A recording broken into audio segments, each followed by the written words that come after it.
that's okay. Yeah, that's all right. Picking on a puppy. Yeah.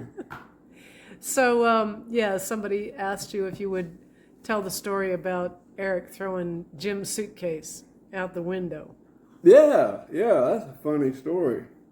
Uh, we were, I can't tell you exactly if we were going to Manchester or exactly where it was. It was too long to drive, somewhere up north in Great Britain. And we we were on the train. And I believe we were coming back from the thing. Sometimes it's hard to tell if you're coming or going, not knowing where you started out or where you ended up for real, you know. Right. We're just focused on doing what we were doing. But it doesn't matter coming or going about this. We had a first class carriage for us, and it really looked cool. It looked like something out of the Wild Wild West. You remember James West? Oh, yeah. How it was all that plush velvet and all that. Loved it. That's what this was. Train. Our compartment was real plush, and the window was right here. I was sitting here. Eric sitting where Coco's holding the camera, looking at me, and he was reading a book. And then right down here, Jim was sitting, and Carl was sitting on this side, and there was open bench here. And Jim had his duffel bag up here on top. And he and Eric had some kind of tiff, you know. And things were never good between those two guys, or ever. But Eric was reading, and I'm going backwards, you know, riding backwards. And he's reading. And suddenly he just gets up, just folds his book, gets up. I mean, we're this far from each other. And he walked over there and he got Jim Gordon's duffel bag up in the top over Jim's head. Jim was looking at him do it. And he took his duffel bag, which had everything that belonged to him in it. He took this duffel bag off the top, walked back over here, flipped open that window and threw it out the top window. It exploded when it, you know, like 120 mile an hour air. That train was flying, you know. It exploded and closed. Those silk shirts and all of his dope went everywhere. It was, and Eric sat back down like, and then picked up his book like nothing had ever happened, you know. It was just a parenthetical moment in time. And Jim Gordon was sitting over there and his mouth fell open. He couldn't believe it. And he said, "What the fuck did you just do, man?" And Eric just kept reading his book, you know. That was it. What was he doing? I'm sure there were some hobos out there, you know, someone on the side of the track, and all these silk shirts and all this stuff starts floating down out of the air. Hobos out in the middle of nowhere. Well, I guess you could. Hobos and silk shirts out in the middle of nowhere. You know about hobos. You guys were hobos. Yeah. Well, my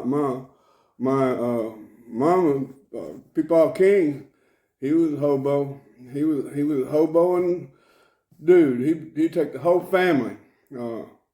Big Mama, Aunt Christine, Uncle Troy, and Mama. And Aunt Christine, check this out. She was born, and she was all twisted up and couldn't speak. She said, you know, she just loved me to death. And when she was born, she was so small that Big Mama had her pinned to in a little thing that she right here. Big Mama, that's how small she was. And then as she got bigger, her bed was a Kleenex box. This is absolutely true. And it's my mother's sister, Aunt Christine. And I can think about her and it just makes me just want to cry. But with joy for having had someone love me like she did, you know, and shared that kind of innocent love for all those years, you know. She was something special, Aunt Christine. But times were hard during the Depression. And I had to get down here to Texas. And so my grandfather loaded everybody up on my mama told me it was a flatbed that was stacked with logs. And she said, I don't know how in the world he got all us up there, but we rode that flatbed all the way to Texas. That's crazy. Yeah, went out and some potatoes were piled high. Everybody was starving. There was mountains of food on the sides of the road. And who would have known that part of your family came to Texas and that we're here, which is Yeah. Pretty amazing. And they're from Louisiana, Shreveport, Louisiana. You know, some of them are from Shreveport. We were talking about Shreveport. Now I know why you were talking about that. No, I don't know. It's just one of those mental slips, you know. I have a lot of mental slips. Yeah. Well, you get 72, you can slide every now and then. It's all right. You know, I might not get it all exactly right, but it's pretty dang close to the mark, and I know it. Just speaking of that, somebody had mentioned that you talked about when you were doing All Things Must Pass, when John Lennon and Yoko showed up with the photographs of them. Yeah. No, the Two Virgins cover and all that. Yeah. And was wondering why you should say that, because the record had been released in '68. But there was so much controversy over that record being released, no one wanted to touch it. No. So they had actually re-released it. But, front and back naked folks, you know. But there's no reason for you to have said such a thing. No. Unless they did it. I mean... Yeah. How could I make something that fantastical up? Fantastical. Yeah. I mean, you can't make shit that I say up. This has to be the truth. You had to be an eyewitness to know what I know and say what I say. Standing in a room with 12 folks, you know. And John Lennon and Yoko Ono show up and showing their naked selves in the record. And I don't know what the end going of the record is, because I never cared about it, you know. But they had something about that. Wouldn't release it, you know. John Lennon had written the letter to, they were saying it was George Martin, maybe not, but complaining about them not being behind the record and all this stuff. So they let them put the back side in. They wouldn't just let them put the front side in. If it had been me, I wouldn't let them put either side in. Wait a minute. Okay, I got you. See, they wouldn't put the front of them, and they're standing there with their naked selves holding hands. That lady took the photos. Annie something. You know where? No. That wasn't Annie? No. Apparently it was Yoko, but it was in the bottom of Ringo's house where they took the photo. Oh, it was? Yes. Wow. I lived in Ringo's I know. house. Now I know they were heating up the bed before they left. Yeah, because that's where they were when they got together. Yeah, okay? It sure was. Yeah. When John's wife was on vacation. Okay. Oh, man. You were sleeping in their bed. Oh, yeah. Well, it was mine for the time. You know? Yeah, well. It was one of these built-in beds. You know, you couldn't move it. You know, it was there. That's where they were. That's where the Two Virgins. Yeah. Well, George told me. He said, "Hell yeah, John and Yoko just finished heating this up for you."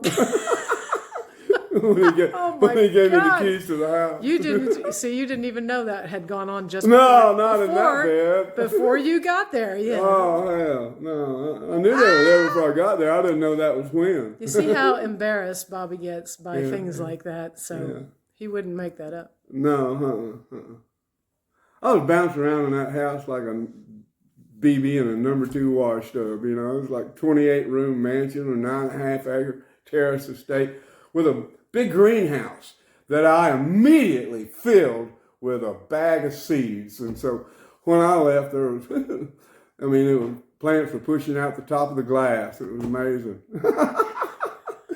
Yeah. You have quite the green thumb, yes? Yeah, and it had a koi pond with all these beautiful fish in it.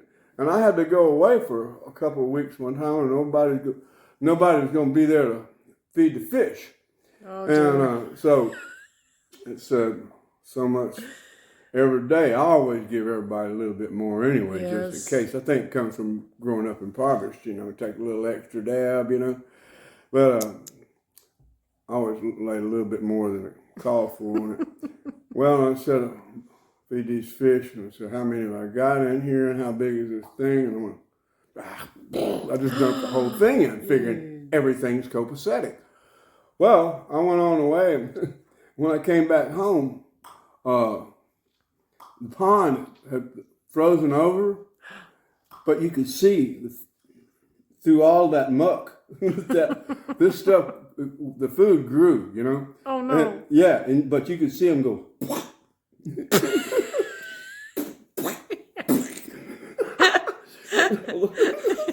They're there, they're all alive. They're just under the water, you know. Plenty of food, man. Big fat fish when I got back home. Busted up the ice for them and stuff. Yeah. That's what they do. You're still the same. I give you instructions and you just cannot get it right. Close, you know. I'll try that close thing. You always give the dogs way too much food. Well, hey, I want to say, I'm glad everybody likes these little talks that we have. They're good. It's good for me. It's good for us, and evidently, it's good for a lot of other folks. I'm real happy to let you in on my life and my past. You know, pretty amazing if I say so myself. I had a lot of fun. You know, and I didn't hanging on to stuff. It's not something have ever been real good at, because I never had any material things, so I didn't put a lot of value in that. But what I did hang on to was the camaraderie and the love and the relationships that I had with everyone that I met along my life's journey. You know, if I had every car and house that I've ever owned and every guitar and everything that I ever owned, I'd still be stuck, you know, with all that stuff, you know. And you can only be in one room at a time, you know. And I don't know. It's just never put a great value on monetary things. Maybe it's unfortunate in a lot of ways, but here I am. I'm 72 and I'm pretty dang healthy and life's good here in Whitlock House.